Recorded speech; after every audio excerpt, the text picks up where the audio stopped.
Yes, bana, sakata la dabi ya Kariakoo linazidi kupamba moto kwamba tarehe 15 dabi ipo ama haipo. Kwa upande wa Young Africans, wao wanachokiamini na msimamo wao bado uko pale pale ya kwamba tarehe 15 hawatapeleka timu uwanjani, lakini Simba wao wanaamini tarehe 15 watapeleka timu uwanjani, na wanachokifanya ni kuisubiri Young Africans kupeleka timu. La sivyo wao wataenda kama ambavyo Young Africans walienda tarehe 8 na mchezo haukuwepo, japo mchezo ulitangazwa kuahirishwa na bodi ya ligi. Sasa Young Africans walivyolalamika bado hawajapewa majibu ni nini ambacho kinaendelea, lakini wameshikilia msimamo wao ni ule ule. Sasa ni nini ambacho nataka kusema hapa?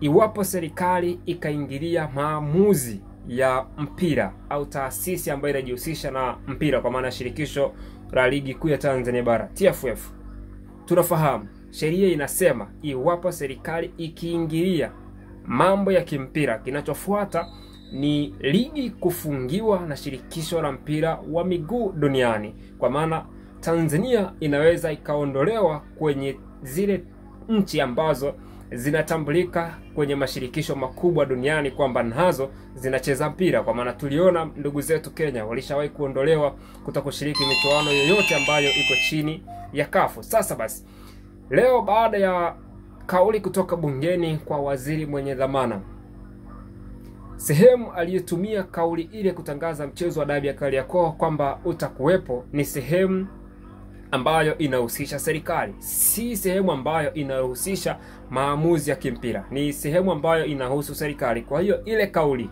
kama itaenda mbali zaidi, watu wakubwa duniani wakaipata na wakaitafsiri na kuifafanua vyema, wakafahamu ni nini ambacho kilikuwa kinazungumzwa pale, tusubirie kukutana na rungu kutoka shirikisho la mpira wa miguu duniani FIFA kwa kuifungia ligi kuu ya Tanzania bara, kwa sababu kile ambacho kimefanyika ni kutoa maamuzi ambayo hayahusiani. Kauli ya kwenda kutamka pale dabi kwamba ipo, wakati huo Mheshimiwa Waziri Profesa Kabudi alisema ya kwamba serikali haihusiani na masuala ya kutoa tamko lolote lile, kwa sababu kwamba mpira unapaswa kuchezwa ama mechi ipo au haipo. Ukumbuke alienda akaassess, akakaa na Simba, akakaa na viongozi wa Young Africans, lakini hakuna majibu ambayo alikuja akatolewa wazi kwamba kilichoamuliwa ni hiki na hiki, kwa sababu ya kuepuka hicho kikombe cha kwamba wakibainika wamefanya hivyo watakuwa wamekiuka miiko ama sheria zile za mpira wa miguu, na mpira sasa utakuwa umeingiliwa na serikali, kwa sababu wanafahamu siasa na mpira ni vitu viwili tofauti.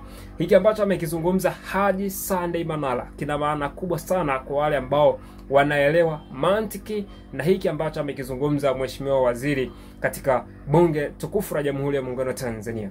Haji Manara ameamua kuuliza fakti kuhusiana na sakata la dabi ya Kariakoo kuzungumzwa katika muhimili mkubwa wa nchi bungeni, na waziri mwenye zamana Mwana FA akikiria kwamba dabi itakuwepo tarehe 15 kwenye uwanja wa Benjamin William Mkapa. Wakati huo msimamo wa mashabiki wote wa Young Africans nchi nzima ni kwamba hawako tayari kucheza mchezo huo mpaka pale watakapoona aidha viongozi wamejiuzuru ama wamepewa majibu ambayo yatawaridhisha wao kukubaliana kwa kuahirishwa kwa dabi ambayo ilitakiwa kupigwa tarehe 8 ya mwezi wa 3.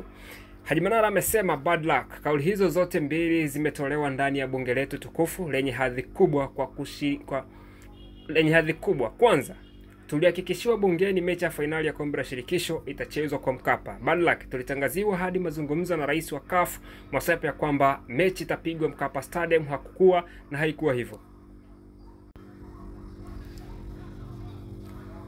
So leo tumeambiwa tena na kiongozi huyu kwamba mechi ya tarehe 15 baina ya Young Africans na Simba ipo pale pale Benjamin Mkapa. Ikumbukwe msimamo wa Young Africans wote nchi nzima ni ule ule, hatuchezi.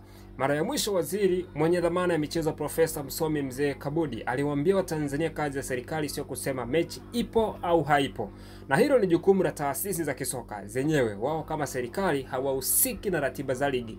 Leo kupitia bunge hili la bajeti, naibu waziri anatoa taarifa ya uwepo wa mchezo ambao serikali shautolewa maelezo ya kina. Hatujui tufike au tushike lipi hasa. Hoja yangu nyingine ililonishangaza leo ni kusikia eti virabu vyetu pendwa vikitamkwa ndani ya bunge ni virabu mahasimu. Neno mahasimu linaomba na ni jina baya lisilofaa kutumiwa hata na mashabiki wa kawaida wa mtaani. Mahasimu ni maadui na wana uhasama baina yao. Young Africans na Simba sio mahasimu, ni watani wa jadi na wapinzani wa dakika 90 uwanjani. Haifai hata kidogo kwa kiongozi mkubwa tena ndani ya chombo kizito kama bunge kutangaza uwepo wa mechi hii kwa kuwaita klabu hizi kongwe ni mahasimu. Kwa miaka mingi tunakemea sana matumizi ya hili neno. Leo kwa bahati mbaya linatamkwa na serikali ndani ya bunge. Haya ni mawazo ya mchana wa Ijumaa baada ya kukandamiza biriani Jodari. Mnisamehe kama nimewakaza.